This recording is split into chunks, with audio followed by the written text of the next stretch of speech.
Before we start this new chapter, it's time to declutter our snippets folder again by downloading a new one from the Resources menu on the training website.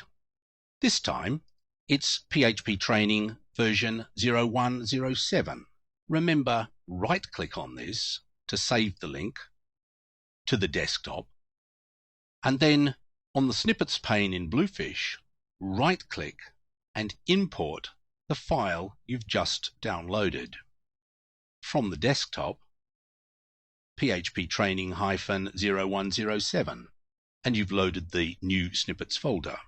In this chapter then, you'll use SQL join and left join to create nested tabular output.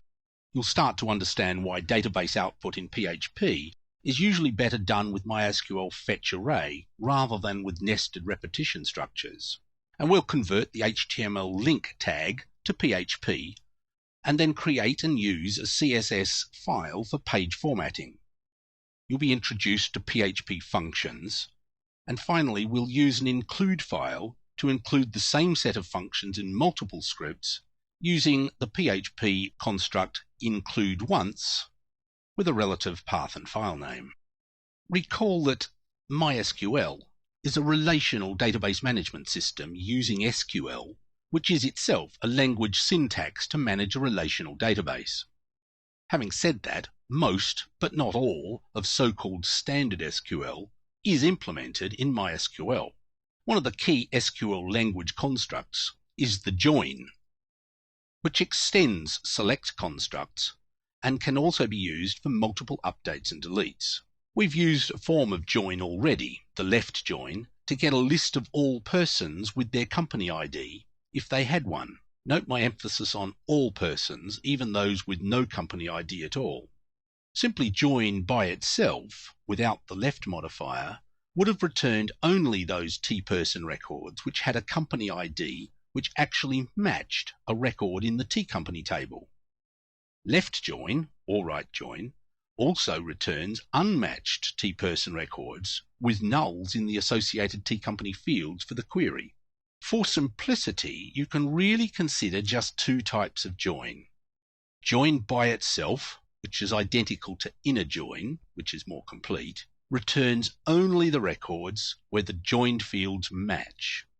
Left join, or right join, returns records of the left or right table with null in the field values of unmatched records.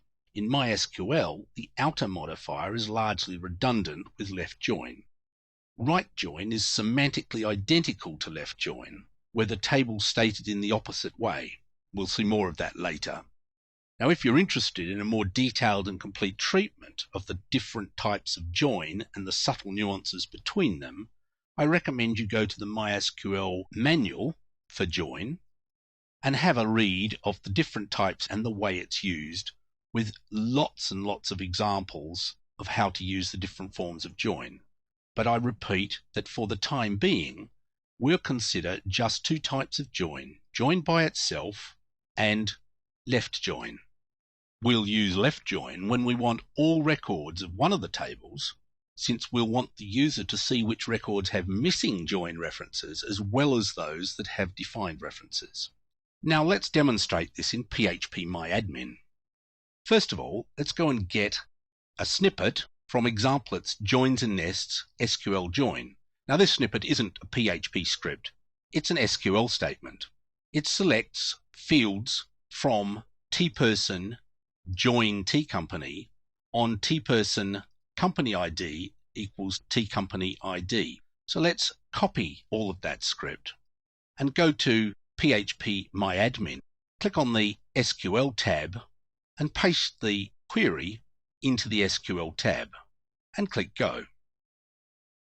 And this lists all of the records where the company ID in the person table is equal to the ID in the company table.